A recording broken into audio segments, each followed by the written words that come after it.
Liverpool could have the most insane depth chart of all time if they pull off some really ridiculous and audacious transfers in the rest of the summer. They've already done audacious transfers, but if they do what could possibly happen, this is possible, guys. I'm going to show you what's possible here and look at what Liverpool's B team and A team could possibly look like, the entire depth chart. Let's dive right in, because this is the channel that is all Liverpool all the time. It's all red. Please hit that like button and consider subscribing as we continue to cover the best club in the entire world. Let's look first at the B team, the reserve 11.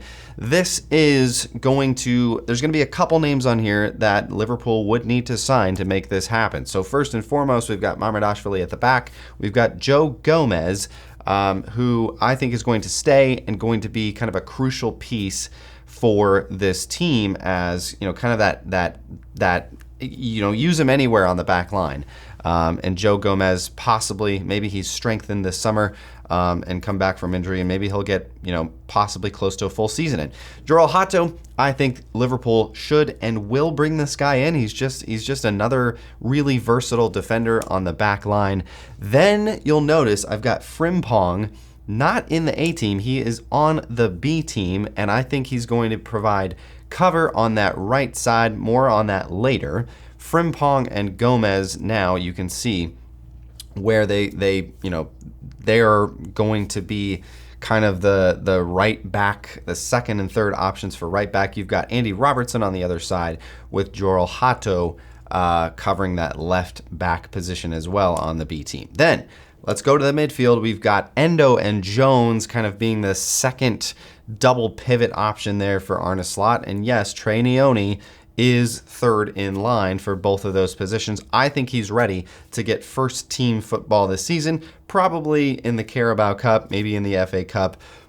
But I think what we've seen from Trey Nyoni, the fact that Liverpool gave him a long-term 5-year contract, means that arneslot is all in on Trey Nyoni, and I expect to see him in the first team this season. Now, Dominic Szoboszlai in that number 8-10 role, yes, it's just, arneslot love this guy, and I think he still loves him.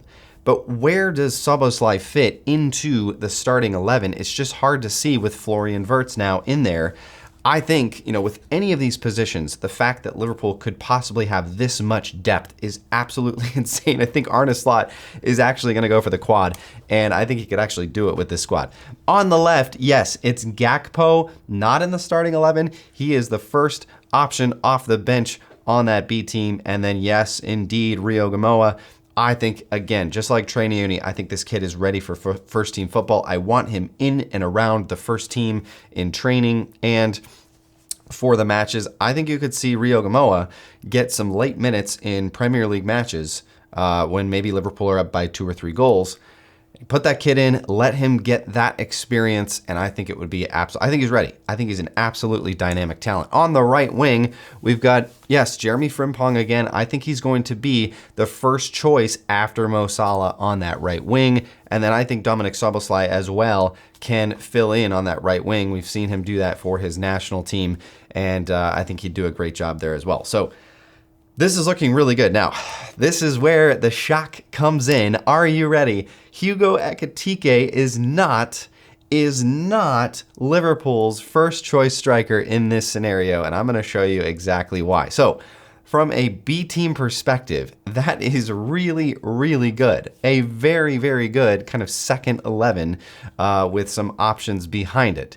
Now, let's dive into the A team, the starting 11 for Liverpool Football Club. This is going to be absolutely insane. Buckle up. Let's get into it. All right, first shocker here, Marc Guehi coming in. Konate sold. He's got to go. And Marc Guehi coming in because he wants to come to Liverpool. I think arneslot, Richard Hughes, Michael Edwards, they are going to be bringing in players that want to be here. They're not going to mess around. Get rid of the players that don't want to be here. Maybe that's Konate. We don't know that for sure. Those are just rumors. But in this scenario, I'm bringing Marc Guehi in. We're selling Konate to Real Madrid. And our center back pairing looks really, really good. Now, I think Connor Bradley is going to be the first choice right back to start the season. And barring injury, I think he's such a good talent on that right side. Great defender, makes incredible runs forward. if he does get injured, again, we've got Jeremy Frimpong behind him, and I think that's pretty good. So not a bad option there. Let's look at the left side here. We've got Milos Kerkez. By the way, if a player is in red like Mark Guehi, those are players that have not yet come to Liverpool. If they're green, they are existing players, and then the yellow are new summer transfers that have actually happened this summer. So great back line there. Kerkez, Van Dijk, Guehi, and Bradley. That is a very, very good back line ahead of Alisson. Now, in the midfield, of course, it's Gravenberch and Mac Allister. You could flip those. I understand Mac Allister on the left, Gravenberch on the right. When the game starts, I don't think it really matters. They're all over the place.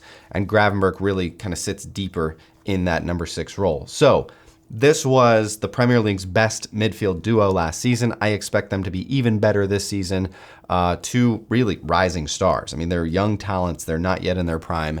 And they really only had one season together. Now we're going to see them cook even more, because ahead of them is Florian Wirtz. It's just absolutely insane. Florian Wirtz, if you saw the highlights against Stoke, Florian Wirtz is so good.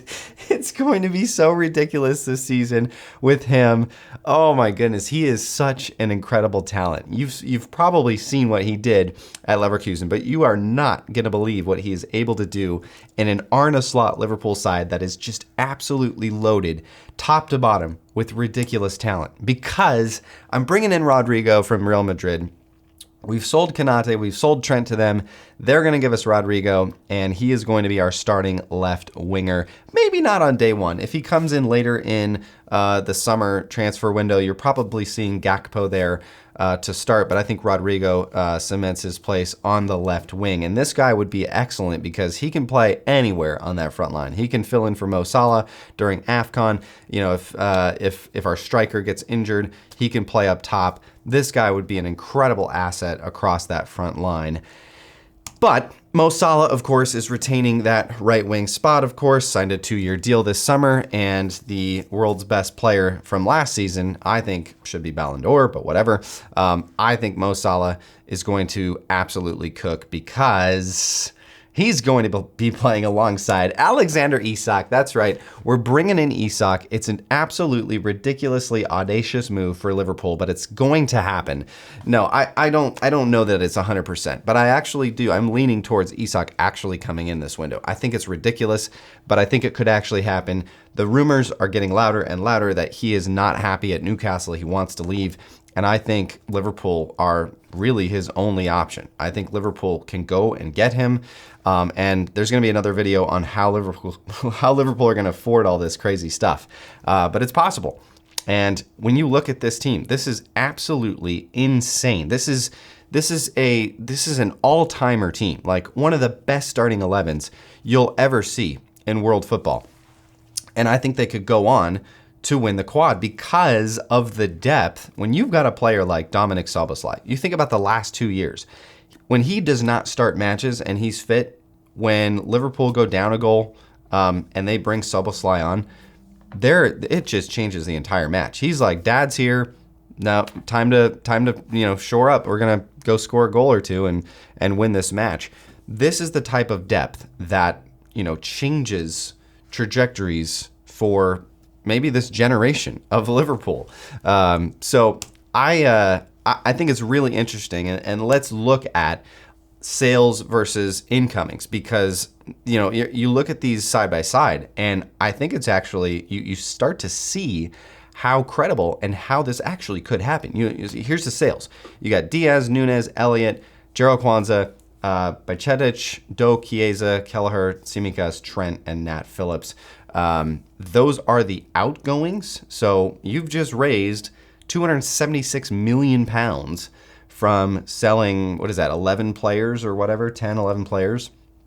That is crazy to think about, but I could see that happening. Realistically, you look at what Liverpool did last summer. They sold quite a few players, and now, I think Luis Diaz is going. Darwin Núñez, probably. If Isak comes in, Darwin's gone.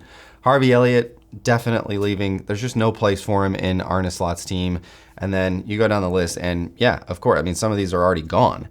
So then you look at that alongside of who Liverpool are going to buy this summer, and it is crazy. This list is absolutely insane, but look at this. 524 million spent in a single transfer window. Absolutely ridiculous. But look at the net spend. 247 million. I think Man City spent that in January. Why can't Liverpool go out and spend money like that? It's actually possible. It's actually possible. So when you look at this, Isak, Verts, Ekitike, Rodrygo, Hato, Kerkez, Guehi, Frimpong, I mean, this is the greatest transfer window of any team ever in the history of world football. But it is actually possible, which is just absolutely insane. It's absolutely insane to think about the fact that Liverpool could actually go do this in a single window. So I'd love to know what you think. It's crazy. What a time to be a Liverpool fan. Yeah, toss your comments in below. Man, it is just fun. It's just fun right now. Get your comments in. As always, up the Reds.